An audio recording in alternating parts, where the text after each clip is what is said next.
함께 읽을 말씀 민수기 8장, 시편 44편, 아가 6장, 히브리서 6장 말씀입니다.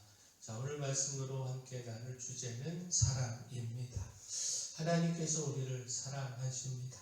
그 사랑은 크기만 한 사랑이 아니라 우리 각 사람을 이름으로 아시고 귀히 여기시는 인격적이고 구체적인 사랑입니다. 오늘 말씀은요, 그 절대적인 사랑 앞에 우리가 어떻게 응답해야 하는지를 묻고 있는데, 자, 먼저 그 사랑에 우리도 사랑해야 합니다. 자, 아가 6장은요, 사랑하는 이를 향한 절대적 사랑을 아름답게 드러냅니다. 곧 많은 왕비와 후궁과 시녀가 있어도 이렇게 말하는데, 아가 6장 9절을 보면 내 비둘기 내 완전한 자는 하나뿐이로구나. 그는 그의 어머니의 외딸이요 그 낳은 자가 귀중하게 여기는 자로구나. 여자들이 그를 보고 복된 자라 하고 왕비와 후궁들도 그를 칭찬하는구나. 수많은 사람들 가운데 하나를 고르는 사랑이 아니라 오직 한 사람을 향해 온 마음을 두는 사랑입니다. 자, 이 말씀은요, 주님께서 우리를 어떻게 사랑하시는지를 깊이 묵상하게 합니다.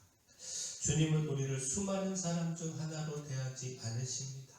우리 각 사람을 분명히 아시고 귀히 여기시고 가까이 두시며 사랑하십니다. 주님은 우리를 향해 너는 내 것이다 이렇게 말씀하시는 분이십니다. 그렇다면 오늘 우리도 오직 주님을 향한 사랑으로 살아가야 합니다. 주님 사랑에 이끌린 사람으로 그 마음이 먼저 주님께 향해야 하고 삶의 걸음도 주님을 따라가야 합니다. 주님의 사랑을 아는 자답게 우리도 주님만 더 사랑하고 더 가까이 따르기를 구해야 합니다. 또한 하나님의 놀라운 사랑에 마땅히 충성해야 합니다. 민수기 8장은요, 레위인을 구별하여 하나님께 드리고요, 회막에서 봉사하게 하신 말씀입니다. 하나님께서는 이스라엘의 모든 초태생 대신에 레위인을 취하셔서 자기 소유로 삼으셨습니다. 애굽의 10번째 재앙 가운데서 이스라엘의 초태생을 지키시고 살리신 구원의 은혜가 있었기에 그 생명을 대신하여 레위인을 받으신 겁니다.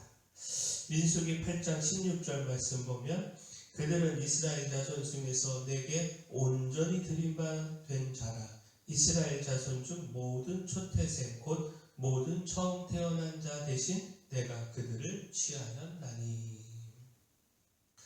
자, 이 말씀은요, 구원받은 자의 삶이 누구에게 속한 삶인지를 분명히 보여주는 말씀입니다. 그리고 또한 이 말씀은요, 구원의 은혜와 사랑을 기억하며 우리가 충성해야 한다라고 하는 사실, 그 사실을 가르쳐 줍니다. 자, 근데 주목할 것, 하나님은 레위인을요, 곧바로 일하게 하지 않으시고 먼저 정결하게 하셨습니다. 민수기 8장 21절 22절 말씀 보면 레위인이 이에 죄에서 스스로 깨끗하게 하고 그들의 옷을 빨매 아론이 그들을 여호와 앞에 요제로 드리고 그가 또 그들을 위하여 속죄하여 정결하게 한 후에 레위인이 회막에 들어가서 아론과 그의 아들들 앞에서 봉사하니라. 하나님께 드려진 삶에서 중요한 것은 먼저 능력과 성과가 아니라 거룩함입니다. 거룩하신 하나님을 섬기는 자는 먼저 하나님 앞에서 정결해야 하기 때문입니다. 그 충성은 열심만으로 완성되지 않습니다. 정결함 위에 세워진 충성이어야 하나님께 합당합니다. 자, 결국 무엇입니까? 우리는 지금 하나님께 무엇을 드리며 살아가고 있습니까?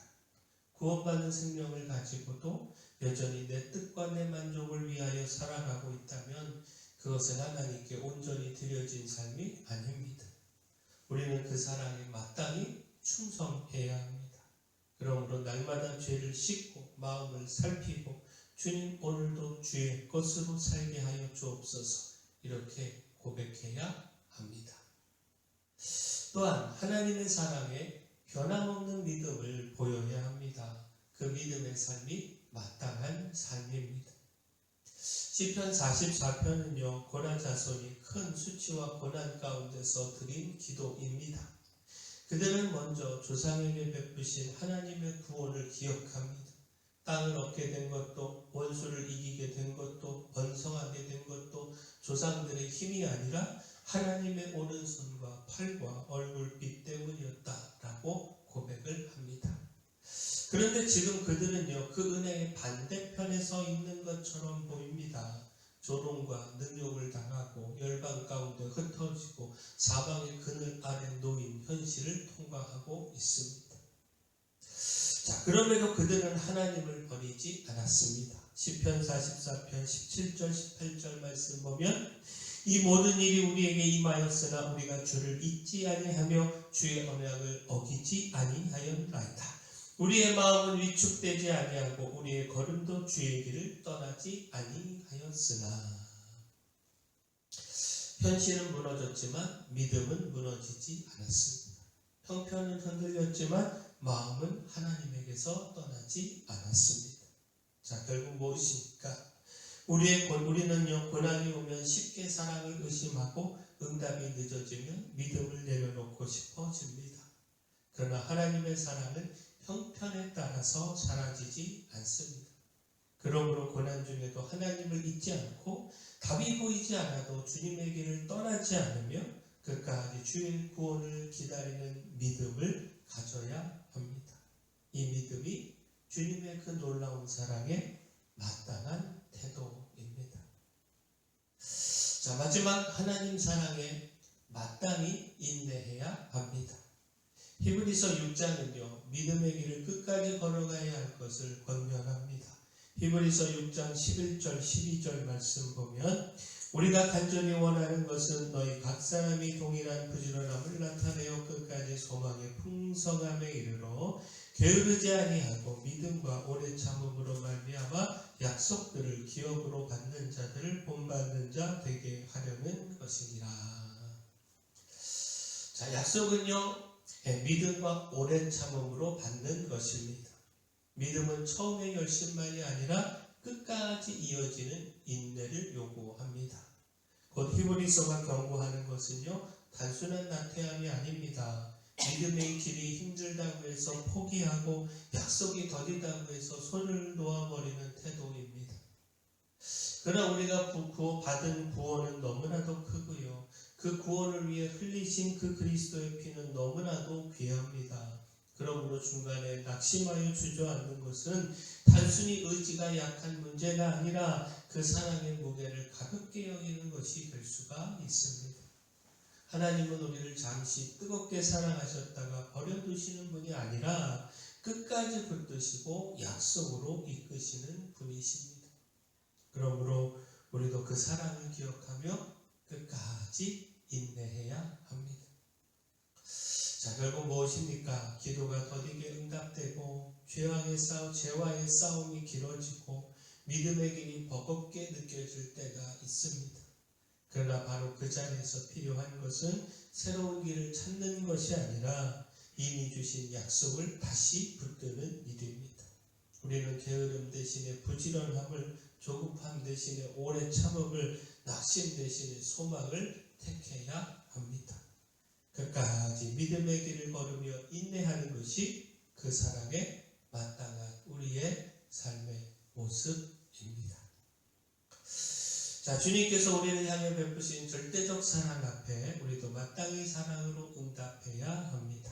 그 사랑에 합당하게 충성하고 흔들림 없는 믿음과 끝까지 포기하지 않는 인내를 드러내야 합니다.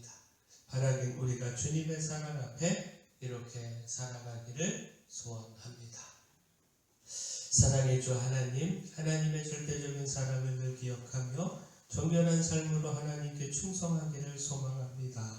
고난과 시련 속에서도 하나님의 사랑을 의심하지 않고 흔들림 없는 믿음으로 주님을 따르게 하시며 끝까지 하나님의 약속을 굳게 붙들고 성실하게 믿음의 길을 걸으며 그 약속의 유업을 누리게 하여 주시옵소서.